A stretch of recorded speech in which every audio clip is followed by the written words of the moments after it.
এনেকুৱা পেলনীয়া প্লাষ্টিকৰ যিখিনি গিলান আছে, তাৰপিছত আপোনাৰ এইকেইটা গৰু খানে খোৱা কেলছিয়াম আছে, এনেকৈ ধৰণে আৰু বাঁহ কাঠ ৰছী এনেধৰণে মিশ্ৰণ কৰি আমি এই ভূঁখন বনাইছোঁ। এতিয়া আমাৰ ল'ৰাকেইটাই চলাব। বেলেগৰ ঘৰৰ ল'ৰাকেইটাই বানপানী আহিছে, ভূঁও চলাইছে, কিন্তু বোলে আমাৰকেইটাকো চলাবলৈ অকণমান দি দিওঁ। ঐ আহ চলাবি আহ। এইখন আমি এতিয়া ভূঁখন নমাম, ভূঁখন চলাব।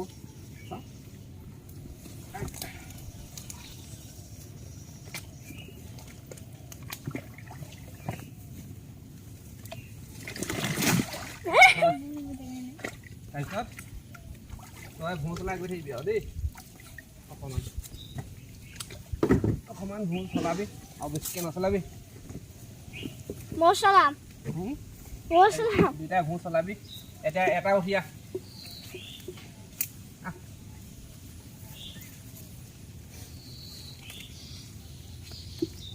বহি ল উঠাই দিছোঁ দেই। ভূঁ চলাইছে, সাঁচি ফালে গৈ থাক, গৈ থাক। এতিয়া আমাৰ এখন ভূঁখন চলি গৈ আছে।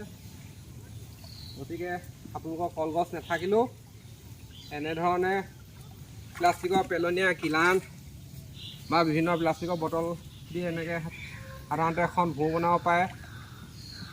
বানপানীৰ পৰা বাচি থাকিবলৈ আমি কলগছ নাথাকিলেও এনেকুৱা টেম্পৰাৰীকৈ এখন ভূঁ বনাই ল'ব পাৰোঁ। এয়া সেই আমাৰ ল'ৰা ততে ভূঁ চলাই আছে, চাওকচোন।